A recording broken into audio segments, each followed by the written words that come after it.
ከውጭም ከውስጥም በከባዱ የተለቆሰ ያለው ህወሓት ባልታሰበ ሰዓት ያልታሰበ ገጸ በረከት ማግኘቱ ተሰምቷል። አይቀሬ ነው ሲል ለቆርጠለት ጦርነትም አፈሳን ጨምሮ ከፍተኛ ወታደራዊ ዝግጅት እያደረገ የሚገኘው ህወሓት ከገባበት ቅርቃርም ለጊዜውም ቢሆን ፋታ ሊሰጠው ይችላል እየተባለ ይገኛል። ወታደራዊ ምንጮች ያሸለኩት መረጃ እንዳመላከተው ከሆነ ህወሓት በወሳኝ ሰዓት አደገኞቹን የኤርትራ ድሮኖች በእጁ አስገብቷል።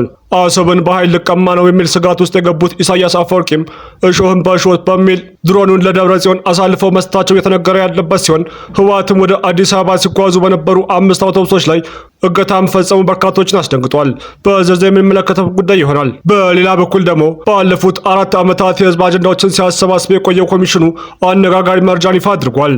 በ4 ዓመታት ውስጥም ከ2000 በላይ አጀንዳዎችን አሰባስቤያለሁ ያለው ኮሚሽኑ ከተሰበሰቡት አጀንዳዎች ውስጥም ለመጨረሻው ሀገራዊ ጉባኤ ተለይተው ምክክር የሚደረግባቸው 10 ብቻ ናቸው ማለቱ አነጋጋሪ ሆኗል። ሰላም ጤና ይስጥልን ውድ የፋስት ዴይሊ ተከታታዮች፣ የቻናል ቤተሰብ ካላችሁ ቻናሉን ሰብስክራይብ ያደርጋችሁ ቤተሰብ ሁኑ እያልን የቻናሉ ቤተሰብ ካላችሁ ደግሞ ተደራሽታችንን ታሰፉ ዘንድ ፕሮግራሙን ላይክ እና ሼር ታደርጉ እየጋበዝን ወደ ዝርዝር መረጃዎች ተሻገርን። እስከ ፍጻሜው አብራችሁን ቆዩ። ከፌዴራል መንግስቱ ጋር ትከሻ መለካካት ላይ የሚገኘውና ከኢትዮጵያ የተገነጠለች ሀገር ትግራይን በማዋደድ ላይ የሚገኘው ህወሓት ራሱን እንደ ዲፋክቶ ስቴት ቆጥሮ እየተንቀሳቀሰ መሆኑ የሚታወቅ ሲሆን የራሱን መከላከያ ሰራዊት ከማደራጀት እስከ ዓለም አቀፍ ዲፕሎማሲያዊ ግንኙነቶችን ከማድረግም አልፎ የራሱን አየር ኃይል ለማቋቋም እየሰራ መሆኑ ሲሰማ የመጀመሪያውን ዙር የድሮን ጣቢያ ግንባታ ማጠናቀቁም ተጋልጧል። ለዚሁም አየር ኃይል ተቋም ግንባታም የኢሳያስ አፈወርቂና የአልሲሲ መንግስት እርዳታ ወሳኝ ሚና ስለመጫወቱም እየተነገረ ይገኛል። ህወሓት ለዚህ ራሱን የቻለ አየር ኃይል ግንባታ ሂደት እንዲረዳውም በኤርትራ መንግስት የሰለጠኑ የመጀመሪያ ዙር የድሮ ምድብተኞችም መቀሌ መግባታቸው የተረጋገጠ ሲሆን ከዚህም በፊት በሱዳን ለሚገኘው አርሚ 7 ከአልቡርሃን ሰራዊት የተሰጡትን አነስተኛ አጥፍቶ ጠፊ ድሮኖች በመጠቀም ሰፊ የድሮን ጥቃት ልምምድ ሲያደርግ መክረሙም ሲነገር እንደነበር የሚታወስ ነው። በሌላ በኩል ደግሞ ኤርትራና ኢትዮጵያ ወደ ግጭት መግባታቸው አይቀርም ያለችው ግብጽም በርካታ ጀቶችና ድሮኖችን ወደ ኤርትራ አስገብታለች የሚሉ መረጃዎች ከወደ ካይሮ የተሰሙ ሲሆን የጀቶችና ድሮኖች ማዝዣ ጣቢያዎችም ከዓመታት በፊት የተባበሩት አረብ ኤሚሬቶች በአሰብ ወደብ አቅራቢያ የገነባችው ዘመናዊ የድሮን ስቴሽን ይሆናል ተብሏል። ከኤርትራ ጋር ጽምዶ የተሰኘው ወዳጅነት የመሰረተው ህወሓትም ነገሮችን በአምስተኛ ማርሽ እያፈጠናቸው ሲሆን ወታደራዊ አቅሙን ከሚገባው በላይ እያሳደገ ራሱን ለጦርነት እያዘጋጀ እንደሚገኝ ከወደ መቀሌ የሚወጡ መረጃዎች ያመላክቱ ሲሆን ከህገ ወጥ የወርቅ ዘረፋውና ከኮንትሮባንድ ጦር መሳሪያ ግዢው በተጨማሪ የራሱን አየር ኃይል የማቋቋም እያደረገ ያለው ጥረትም በአስመራ ድጋፍና ያልተቋረጠ እርዳታ ወደ ፍጻሜ ለማድረስ መቃረቡም ሰምቷል። ከደም አፋሳሽ የሁለት ዓመት ጦርነቱ ያተረፋቸውን ሮኬቶችና የአጭር ርቀት ሚሳይሎችን አሰባስበው ወደ አንድ ማዕከል በማስገባት የጀመረው የህወሓት አየር ኃይል ግንባታ ከዩክሬንና ከፓኪስታን ሮኬቶች ማስወንጨፊያ አውሮፕላኖችን ለመግዛት ጥረት ያደረገ መቆየቱን የሚገልጹት ምንጮች የተዋጊ ጀቶችና አውሮፕላኖች ጉዳይ እስካሁን ባይሳካለትም አነስተኛ ተዋጊ ድሮኖችን ግን ማግኘት መቻሉን የገለጹ ሲሆን ባልታሰበ ሁኔታ ደግሞ ከሻዕቢያ መንግስት 5 የሚደርሱ ኢራን ሰራሽ የውጊያ ድሮኖችን በስጦታ ማግኘቱን አክለው ገልጸዋል። የዚሁ አየር ኃይል ምድብ ግንባታ ፕሮጀክት አካል የሆነው የህወሓት ድሮኖች ኦፕሬቲንግ ባለሙያዎች በኤርትራና ግብጽ የተግባር ስልጣናቸውን ጨርሰው ለግዳጅ ዝግጁ መሆናቸውና ወደ መቀሌ መመለሳቸው የተረጋገጠ ሲሆን በጎረቤት ሀገራት በኤርትራ ድጋፍ አመቻችነትና ድለላ የተገዙትና በስጦታ የተገኙት ድሮኖችም የተወሰኑት ወደ ትግራይ ሲገቡ፣ ታላላቆቹ ድሮኖች ግን ለጊዜው ለደህንነታቸው ሲባል ወደ ትግራይ አልገቡም ሲል የመረጃ ምንጩ ገልጿል። አሁን ወደ ትግራይ የገቡት ድሮኖችም ሁሉም ማለት በሚቻል ደረጃ አጥፍቶ ጠፊዎች ሲሆኑ በዋናነት ዋና ተልኳቸውም የመከላከያ ሰራዊት ቁልፍ ወታደራዊ አቅሞችን ለማዳከም የሚያገለግሉ መሆናቸው ታውቋል። እንደ መረጃ ምንጮቹ ጥቆማ ከሆነም በወልቃይት ግንባር ያለው የሜካናይዝ ኃይልና በአፋር ክልል የሚገኙ ቁልፍ የመከላከያ ቁልፍ ወታደራዊ አቅሞች ደግሞ የእነዚህ የህወሓት አጥፍቶ ጠፊ ድሮኖች ቀዳሚ ኢላማዎች እንደሚሆኑ ነው የተነገረው።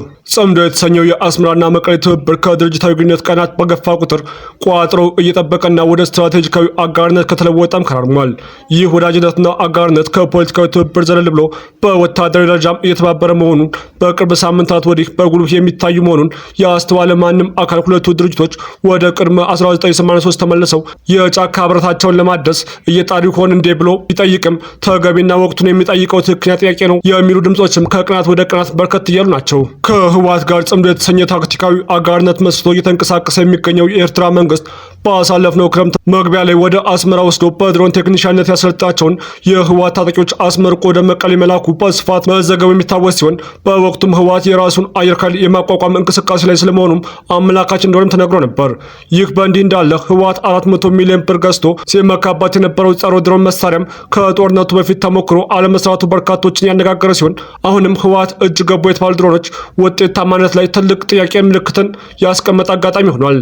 በሌላ በኩል ደግሞ ኤርትራና ኢትዮጵያ ወደ ግጭት መግባታቸው አይቀርም ያለችው ግብጽም በርካታ ጀቶችና ድሮኖችን ወደ ኤርትራ አስገብታለች የሚሉ መረጃዎች ከወደ ካይሮ የተሰሙ ሲሆን የጀቶችና ድሮኖች ማዝዣ ጣቢያም ከዓመታት በፊት የተባበሩት አረብ ኤሚሬቶች በአሰብ ወደብ አቅራቢያ የገነባቸው ዘመናዊ ድሮን ስቴሽን ይሆናል ተብሏል። ይህ የአሰብ የድሮን ማዝዣ ጣቢያም የተባበሩት አረብ ኤሚሬቶች የየመንና የሶሪያ አማጺዎችን ለመዋጋት አሰብን ከኤርትራ በኪራይ በወሰደችበት ወቅትም የገነባቸው ሲሆን በሁለት ዓመቱ የትግራይ ጦርነትም የህወሓትን ሰራዊት ሲደበድቡ የነበሩ ድሮኖች ቱርክ ሰራሾቹ ቱቢቱና የኢራኑ ሙሃጀር ድሮኖች መነሻና ማረፊያ ሆኖ እንዳገለገለም ይታወቃል። በቀጣይ መረጃ ህወሓት ወደ አዲስ አበባ ሲጓዙ የነበሩ 5 አውቶቡሶችን ሙሉ ሰላማዊ ሰዎችን ማገቱ በርካቶችን አስደንግጧል። በትናንትናው ዕለት ማለትም እሁድ ሰኔ 14 ቀን 2018 ዓ.ም ጠዋት ላይ ከመቀሌ ወደ አዲስ አበባ በሰላም ሲጓዙ የነበሩ 5 የህዝብ ማመላለሻ አውቶቡሶችን ራያ መሆኒ መግቢያ ላይ በህወሓት ሰራዊት መታገታቸው ምንጮቻችን ገልጸዋል። የታጋቾቹ 96% የሚሆኑትም ወጣቶች ናቸው ያሉ ምንጮቹ በትግራይ ክልል እየተፈጸመ ካለው ወታደራዊ አፈሳ ለማምለጥ በርካታ ወጣቶች ወደ መሃል ሀገር እየሸሹ መሆናቸውን በተደጋጋሚ ሲነገር ነበር። ዛሬ ከስፍራ የወጡ መረጃዎች እንዳመላከቱት ከሆነም በትናንትናው ዕለት ከመቀሌ ወደ አዲስ አበባ ሲጓዙ ታግተው ከነበሩ 5 አውቶቡስ መንገደኞች ውስጥም የተወሰኑት መለቀቃቸው የተሰማ ሲሆን የተለቀቁት መንገደኞችም እድሜያቸው ገፋ ያሉ ወንዶችና በብዛትም እናቶች መሆናቸው ታውቋል። ከመቀሌ ወደ አዲስ አበባ ሲጓዙ መሆኒ አካባቢ በህወሓት ታጣቂዎች ታግተው የነበሩ 5 የህዝብ ማመላለሻ አውቶቡሶች ውስጥም በርከት ያሉት ወጣትና ጎልማሳ ተጓዦች በታጣቂዎች እንደተወሰዱም ታውቋል። አብዛኞቹ መንገደኞችም ወጣቶች ስለነበሩ ለወታደራዊ አፈሳ የተደረገ እንደነበርም በትግርኛ ተዘግቦ ተመልክተናል።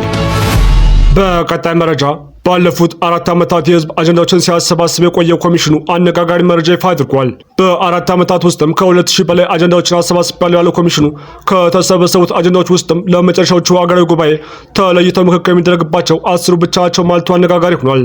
ከቀረቡት 2000 አጀንዳዎች ውስጥም ለምክክር የሚቀርቡት 10 አጀንዳዎች ብቻ መሆናቸውን የሀገራዊ ምክክር ዋና ኮሚሽነር ፕሮፌሰር መስፍን አርአያ ገለጹ።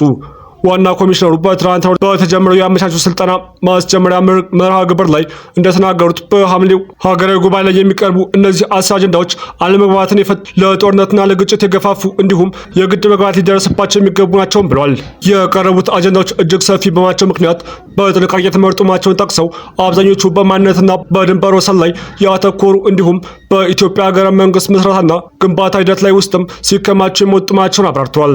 በዚሁም ምክንያት የምክክሩ የመጀመሪያዎቹ ሂደቶች ስሜታዊ መሆናቸው እንደማይቀር የጠቆሙት ፕሮፌሰር መስፍን የምክክሩ ዋና መዳረሻ ግን ከስሜታዊነትና ከስሜታዊነት በየደረጃው እየተላቀቀን በመሄድ በምክንያታዊነት ላይ ተመስርተን በመወያየት ወደ መግባባት መድረስ ነው ብለዋል። ኮሚሽኑ ለምክክር ጉባኤ የሚሆኑ 192 አመልካቾችን መርጦ እያሰለጠነ መሆኑን የገለጹት ዋና ዳይሬክተሩ ከመላ ሀገሪቱ የተውጣጡ 4000 ገደማ ኢትዮጵያውያንን በሐምሌው ጉባኤ ላይ እንደሚሳተፉም አስታውቋል። እነዚህ ተሳታፊዎች በ500 ቦታዎች ተከፋፍለውና በ8 ትላልቅ ጉባኤዎች ተደራጅተው ለምክክር የሚዘጋጁበት ሂደትም የማመቻቸትና የማቀላጠፍ ስራን የሚሰሩት አሁን ስልጣን ላይ ያሉት 92ቱ አመቻቾች መሆናቸውን ተናግረዋል። የአመቻቾቹ ስልጠና ለተከታታይ 7 ቀናት የሚቆይ መሆኑን ተናግረዋል። ፕሮፌሰር መስፍን በሀገራዊ ምክክር ጉባኤ ላይ የሚሳተፉ ኢትዮጵያውያን ቁጥር ከፍተኛ በመሆኑ በዓለም ላይ የመጀመሪያው ነው። ቁም ነገሩ ግን ምክክሩ ምን ያክል ውጤታማ ይሆናል የሚለው ነው ሲሉም ተናግረዋል።